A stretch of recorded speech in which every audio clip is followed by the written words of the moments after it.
Heading बा या स्तुति का गीत। चलिए एमरियाह अध्याय 10 के 12 वचन बा और हेडिंग बा स्तुति का गीत। प्रभु जी कहते हैं, उसी ने पृथ्वी को अपनी सामर्थ्य से बनाया, उसने जगत को अपनी बुद्धि से स्थिर किया और आकाश को अपनी प्रवीणता से तान दिया है। हालेलुया। इस पृथ्वी को अगर आप लोग पूछेंगे कि कौन बनाया है तो संसार के लोगों के पास कोई सवाल नहीं होगा, मगर इस वचन से आप लोग बातचीत करेंगे, इस वचन को दिखाकर बातचीत करेंगे तो लोग आप पर विश्वास करेंगे और मानेंगे भी। उसी ने पृथ्वी को अपनी सामर्थ्य से बनाया। कौन? प्रभु यीशु मसीह ने बनाया। जगत को अपनी बुद्धि से स्थिर किया। जितना जगत संसार दुनिया साम्राज्य बा वो अपना दिमाग बुद्धि से परमेश्वर स्थिर करके बने न। आकाश को अपनी प्रवीणता से तान दिया। प्रभु यीशु मसीह अपन सामर्थ बल से प्रवीणता से ये आकाश के तान लाना के ऊपर रही और बाकी लोग नीचे रहे। हालेलुया। हालेलुया। जब वह बोलता है तब आकाश में जल का बड़ा शब्द होता है और पृथ्वी की छोर से वह कोहरे को उठाता है। वह वर्षा के लिए बिजली चमकाता और अपने भंडार में से पवन चलाता है। हालेलुया। जब वह बोलता है तो क्या होता है? तब आकाश में जल का बड़ा शब्द होता है। हालेलुया। जब प्रभु यीशु मसीह के एक भी आवाज निकलेला, अब देखिए आंधी आ गई, तूफान आ गई, बारिश आ गई तो समझी कि प्रभु जी कुछ कहल चाहता हूँ। उन पर आवाज आ गई, आवाज सुनाता हमने का। आज के बाद अगर कोई भी आंधी तूफान बाढ़ भूकंप कुछ आ जाए तो आप लोग के सुने के बाद कि प्रभु जी हमनी से कुछ कहल चाहता है। संसार के लोग तो ऐसा भूलवा दिया। तो जब वो बोलता है तो आकाश का जल बड़ा शब्द होता है और पृथ्वी के छोर से वह कोहरे को उठाता है। वह वर्षा के लिए बिजली चमकाता और अपने भंडार में से पवन चलाता है। हालेलुया। ये जो आंधी आता है उनके भंडार में से आता है और जो तूफान से वर्षा होती है परमेश्वर का दिया हुआ वो पानी होता है। आप लोग को समझना है, जो लोग परमेश्वर पर विश्वास करता है। हालेलुया। सब मनुष्य पशु तरीके ज्ञान रहित हैं। अपनी खोदी हुई मूर्तों के कारण सब सुनारों की आशा उठती है, क्योंकि उनकी ढाली हुई मूर्तें झूठी है और उनमें सांस ही नहीं है। हालेलुया। दुकान खुलवाए दुकान बंद है ना। सुनने के बाद ध्यान से, सब मनुष्य पशु सरीखे ज्ञान रहित है। हालेलुया।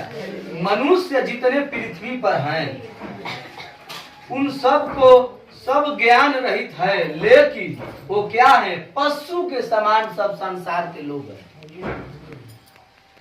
क्या है? पशु के समान, क्योंकि अपनी खोदी हुई मूर्तों के कारण सब सुनारों की आशा टूटती है, क्योंकि उनकी ढाली हुई मूर्तें झूठी है। हालेलुया। जितने मूर्ति 33 करोड़, अच्छा करोड़ों में भगवान है, मगर उनमें क्या है? सब झूठी रचना है।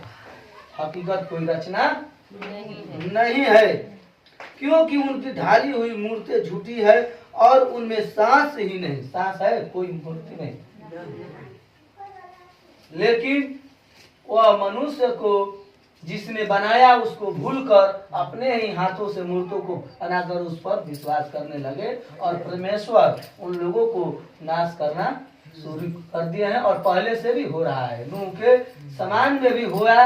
नूह के जब समय था तो पृथ्वी पर कौन था? एक नायक जहाज, उसी में सब लोग भर्ती हुए। वही फिर परमेश्वर करने वाले हैं। तबाही होगा, बहुत से लोग जहाँ जहाँ के लोग बच जाएंगे, बहुत से लाखों लोग मर जाएंगे। ऐसे अथु में कुंभ में बहुत लाखों आदमी के खत्म, बहुत लोग। अच्छा चलिए आगे पढ़ के बाद। हालेलुया। वे व्यर्थ और ठट्ठो ही के योग है। जब उनके दंड का समय आएगा तब वे नष्ट हो जाएगी। हालेलुया। वे व्यर्थ और झूठे न, वे व्यर्थ और ठट्ठो ही के योग्य हैं।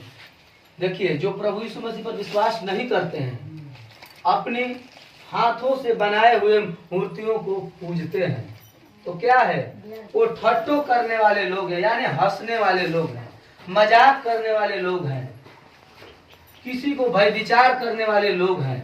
उसके अंदर कोई हृदय में क्या होता है, हृदय में मोह दया नहीं है, पत्थर का दिल है। लोटा में पानी योग्य है, जब उनके दंड का समय आएगा तब वे नष्ट हो जाएंगे। जितने आज पाप कर रहे हैं, उन लोग के जब समय परमेश्वर न्याय करेंगे तो उन लोगों को क्या होगा, नष्ट हो जाएंगे। आने वाले समय में वो नष्ट हो जाएंगे। हालेलुया।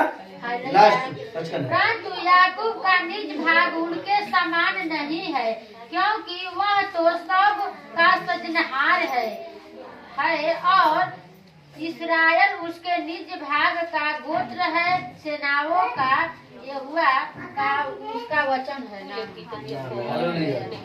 परंतु याकूब का निज भाग उसके समान नहीं है, क्योंकि वह तो सबका सृजनहार है। प्रभु यीशु मसीह उन लोगों के जैसा नहीं है। उन लोग पाप, हत्या, बुराई, लालच, मार काट, झगड़ा, लड़ाई सब कुछ करते हैं, मगर हम लोग के परमेश्वर उनके जैसा नहीं है। उन लोगों के भगवानों के जैसा हम लोग का परमेश्वर नहीं है कि मार काट हम लोग कर देंगे, परमेश्वर हमको छोड़ देंगे। छोड़ेंगे? नहीं छोड़ेंगे।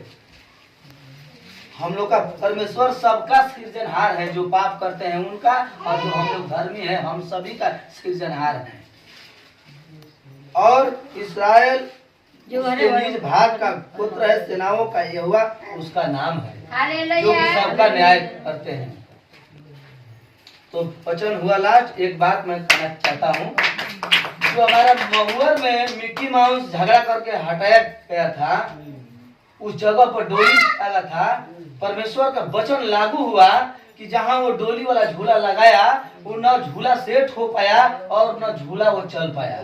प्रभु यीशु मसीह का वचन कहता है कि जो तुमको परेशान करता है, मैं परेशान करूंगा, तुम चुपचाप रहो। प्रभु यीशु मसीह हमारा मिक्की माउस को आगे भी करवा दिए, जो कि हम पीछे लगा रहे थे, और जो पीछे वो डोली लगा वो सेट तो हुआ, मगर उस चल नहीं पाया। कुल मेला में चलता है, मगर वो जगह पर जहाँ लगा, प्रभु यीशु मसीह के लोग जहाँ लगा रहे थे, ढकेला गया, झगड़ा किया गया, वहाँ पर उसका सामान नहीं चला। ये प्रभु यीशु मसीह का वचन पूरा हुआ। एक बार छोड़े के बाद हमनियों को छोड़ दे, जब ढकेलना सा तनु कथी के हमारे एजे घर है, हम जगह एजे पिछले बानी हम एजे लगा के उन करबे तो उन कर ले।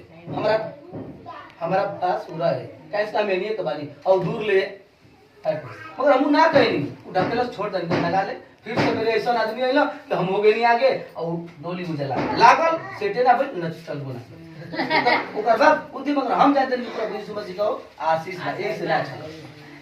और एक बात और लोग कहला कि ईसाई हो गए बिया, ईसा धर्म।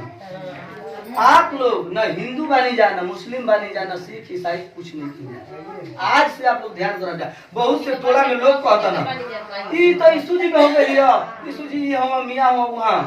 आप लोग कहे के बाद ये बहनी हे भैया, न हम हिंदू हैं, न मुसलमान हैं, न सिख, न ईसाई हैं। हमारा धर्म का बात सिर्फ इंसानियत, इंसानियत से छोड़ के कोई धर्म नहीं है। अगर मुसलमान से सवाल होगा तो आप कर दीजिएगा कि भैया, अगर हिंदू, मुस्लिम, सिख, ईसाई लोग कहते हैं, मगर किसी को फॉलो नहीं करते हैं। 4 गो नाम का है, और जो इंसानियत पर चलता है वही सबसे बड़ा धर्म है। आप लोग इससे सवाल करेंगे, बहुत से लोग आपसे बोली बोलते हैं, तो सवाल आप लोग करेंगे, हाँ बहनी हम कहा है यीशु, हम यीशु में बानी, हम बड़ा इंसानियत करीना। इंसानियत से बढ़ के कोनो धर्म ना होला, तो जाके अपना ढूंढ लो कोनो अथु में सबके।